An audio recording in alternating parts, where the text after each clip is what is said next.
she's going to tell you how she managed to start the first, or more or less the first, jewelry business solely based on 3D printing the jewelry. And she's one of the most successful and most well-known and established brands in this field. And she draws her inspiration from real pieces of art. And I think that's where 3D printing then comes in, because of the geometry you can print and can freely flow your creation and creativity. Yes, I would like to introduce you to the stage. Thank you for this kind introduction, and thank you all for being here. So my name is Yvonne van Zummeren, and I'm from the Netherlands, and Dyvsign is my 3D printed jewelry label. So I don't know if any of you have Twitter, but I am a fanatic Twitter. I love Twitter, so if you'd like to Twitter, you could use @Dyvsign and @FabCon 3D. Now, what I'm going to tell you is how to establish a 3D printing jewelry label without any 3D printing experience. But you can replace the word jewelry label by any type of business that you would like to have. Because before I had Dyvsign, I didn't have any knowledge of 3D printing, of CAD drawings, making 3D models, of any technology at all. I studied art history and I studied communication science, so there's nothing technical about that.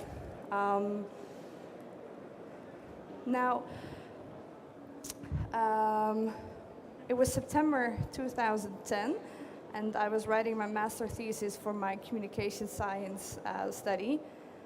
And I was a little bit bored, and I wanted to do something else. I wanted to have a web shop. But there were already thousands of web shops.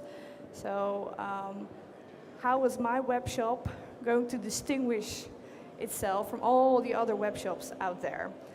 So I needed to find a niche. That is very important if you're going to 3D print jewelry or anything else as well. You need to have a niche. So how do you find your niche? For me, I asked myself 3 questions. First of all, what do I know most of? And for me, that is art. Second of all, what can I do best? And for me, the answer is telling stories.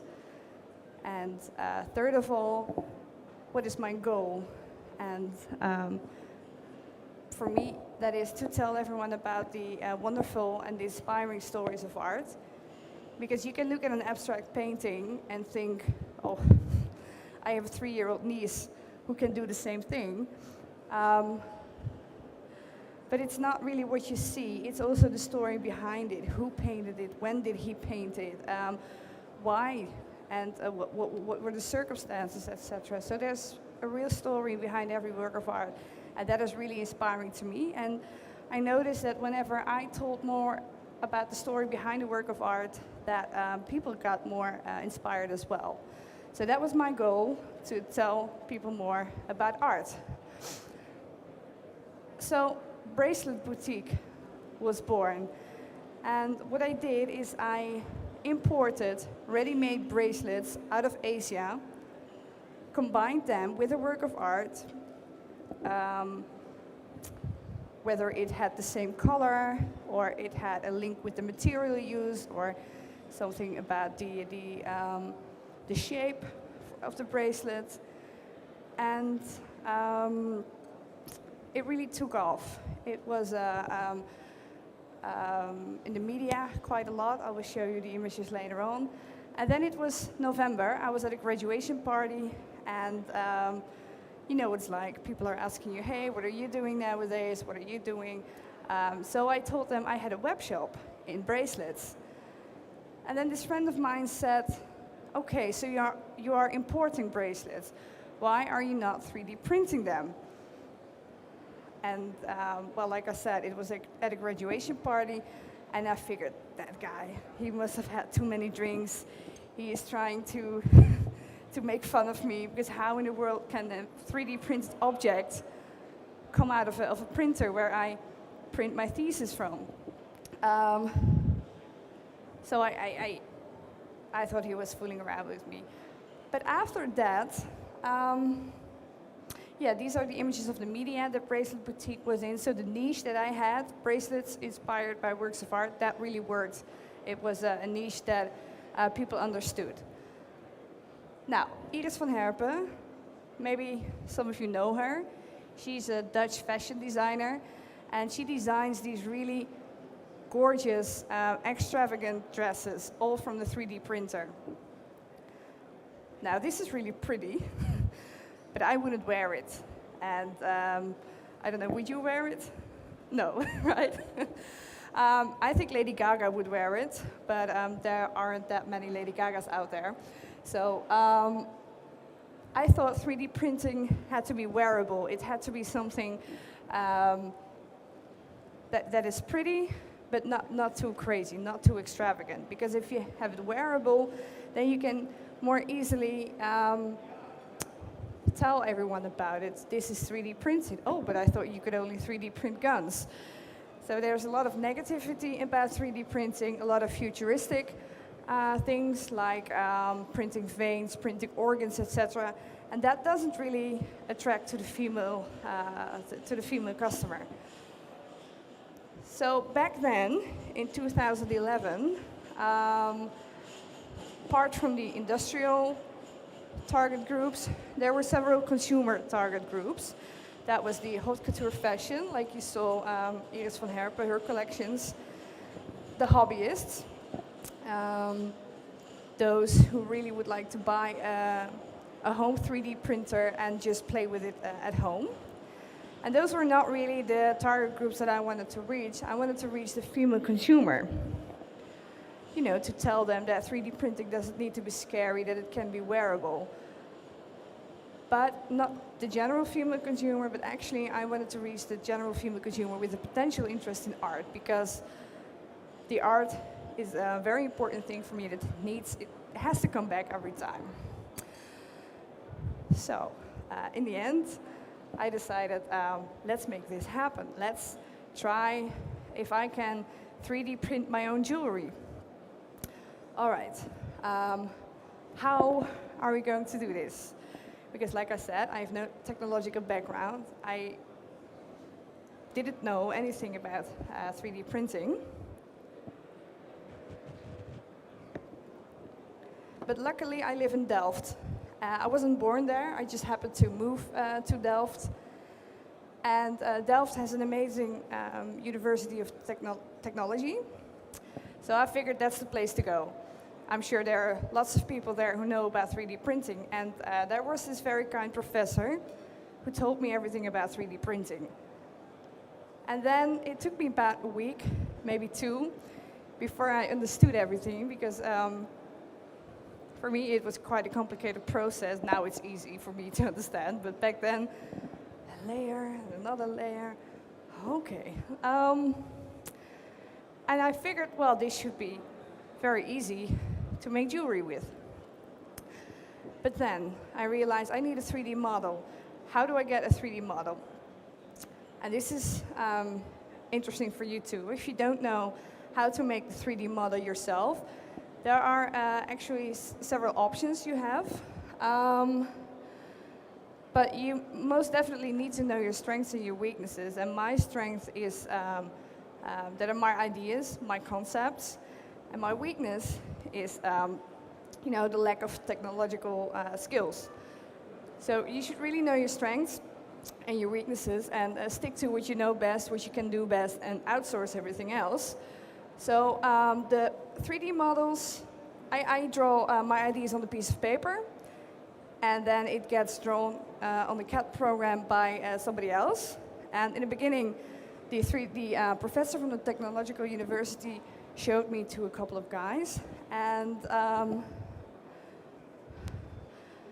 you can find those guys too, but you can also do it yourself. There are several free open source programs you can find online, and I know of lots of people who went to YouTube and looked at the online tutorials to guide them on how to learn how to use the program.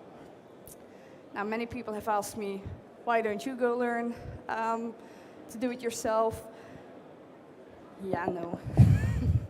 No, it's too much time for me to do it, and I wouldn't like it. I like to draw the paper stuff and to do the design stuff and everything else around it. I don't like to make the 3D models.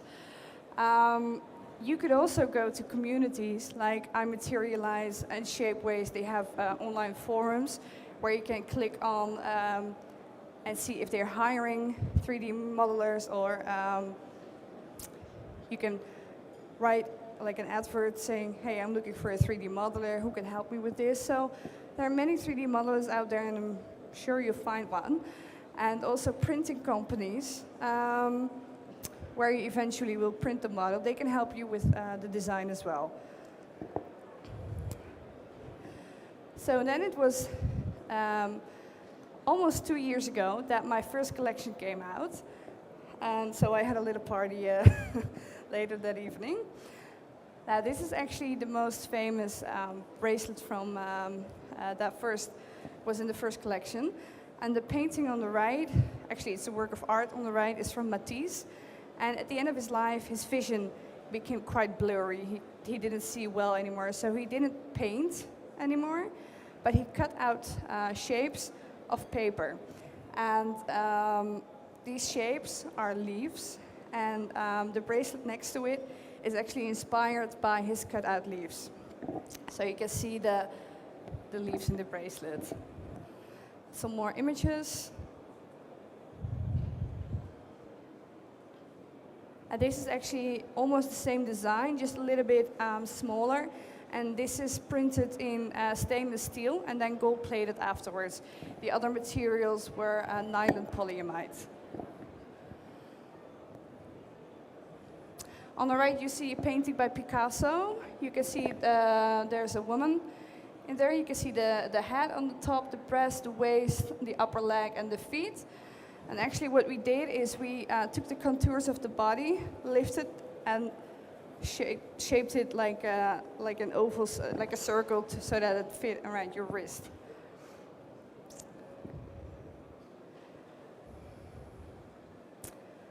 So the 3D printed collection came in the media as well. I was one of the first to do this. And this was still under Bracelet Boutique, the name of my first web shop. And then I thought, well, Bracelet Boutique, I don't really like the name anymore. It's not really suitable for what I'm doing right now, because I'm trying to combine the traditional art with a modern way of producing 3D printing. So I decided it was time for a new brand name, and that was Dyvsign. And Dyvsign actually stands for Design by Yvonne, so it's not... Now, Dyvsign had a couple of growth spurs. It was September 2012. That was when I first went to a trade show to try to sell my jewelry to shops. Because I don't just have a web shop, I also sell it to stores. And that was actually so the first trade show, and it was very nice, very successful. And the other growth spur was March last year. That's when I decided that I'm not going to do another job next to it. I'm going to focus on Dyvsign full-time. So I had lots more time, and lots more nice things happened. And right now, Dyvsign has 40 points of sales in 5 countries. None in Germany yet, so if anyone knows of a nice shop that fits Dyvsign, let me know. Now, this is the new collection. It came out December last year. It's called the Russia collection. It's all based on Russian works of art. And for this collection, I actually had a new 3D modeler, and her name is Laura. She sits right there. Wave. No, she's really awesome. I think that a 3D modeler should really, well, Laura and I think we really have a connection. She really understands what I mean, and she translates that very well into a 3D model. And our work is very nice, and I'm very happy with that. So she designed all the designs that you're going to see next. And you're actually the first to see, so the one on the left is the original painting, on the right, I'm sorry, and the one on the left, those are actually the new photos that we shot 2 weeks ago, so you're the first ones to see those.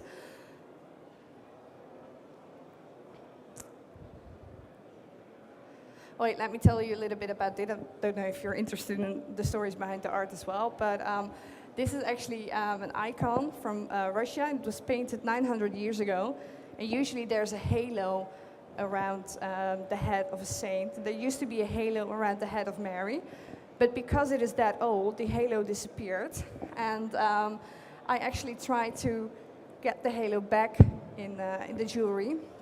So you can see the necklace. It has a halo in the middle and some wings next to it. Now this is the Jack of Diamonds collection.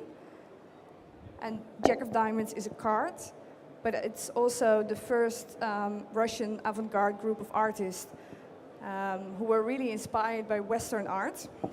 So I used the shape of the diamond for this collection of earrings and necklaces. Summer Landscape is a work of Malevich, and he's actually known for his abstract art. But communism came, and Stalin said, no more abstract art, just nature. So he painted the summer landscape with the tree in the middle, and we designed necklace, earrings, and bracelets with it.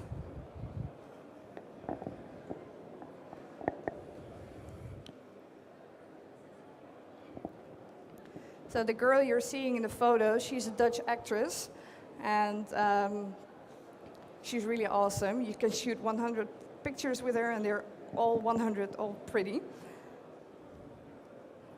Spanish woman with a fan. This is from Natalia Gonzharova. She is a Russian female artist, also a part of the Jack of Diamonds avant-garde group. And you can see a hat on the top in the middle. And she's wearing a very floral dress, and she has a geometric fan. So I used the geometric fan to design fans for earrings and necklaces. Now, I've had some criticism as well. Some people do not believe that I am a designer, and some people think I'm an artist. And, well, for me, I am an entrepreneur in a jewelry business. I don't consider myself an artist, especially having studied art history. You know, it feels a bit weird when people call you an artist. But it's not just designing. I wish it was just designing, but it's a lot more. It's sales, PR. You know, you have to continue to be in the magazines. Website maintenance, sending invoices, lots, please.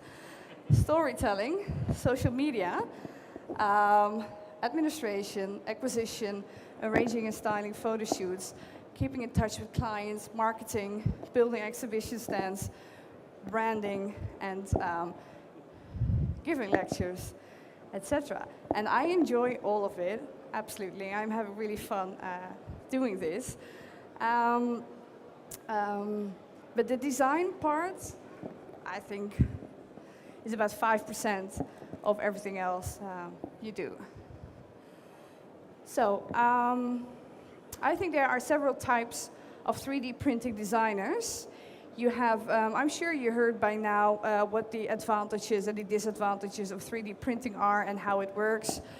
Mass customization is one of the advantages, and it's used a lot in jewelry. You know, you can print a bracelet with your name on it, you can type your name, and voila, there it goes. Dyvsign doesn't do that, because Dyvsign already has a story to tell, the story of the work of art that the jewelry is inspired on. Now you have the complexity. Lots of things, designs, lots of jewelry can only be 3D printed. It cannot be made any other way. So that is one advantage of 3D printing. Now, I don't want to make it too complex. And it's not because I'm lazy or I don't know how to, but it's because, like I said in the beginning, I want to reach a general female consumer with a potential interest in art, but still, the regular women, you, yourself, your neighbor, and I don't want to go for the Lady Gaga types, because I think 3D printing should be for everyone, and everyone should like it.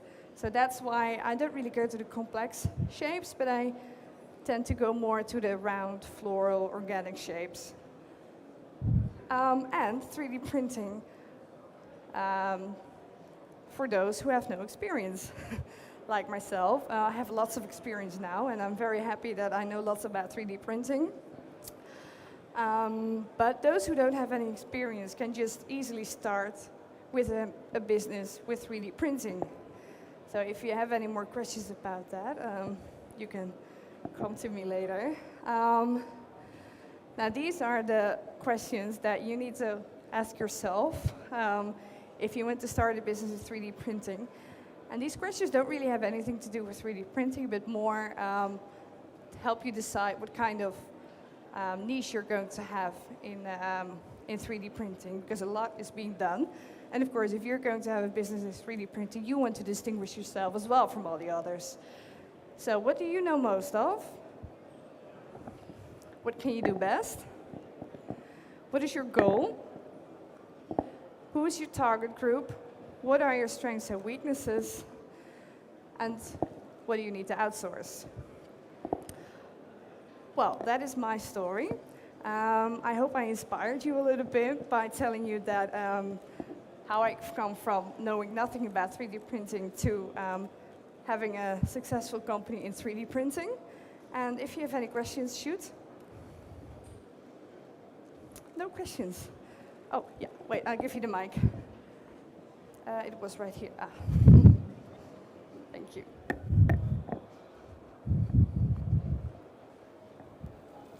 Thank you for the presentation.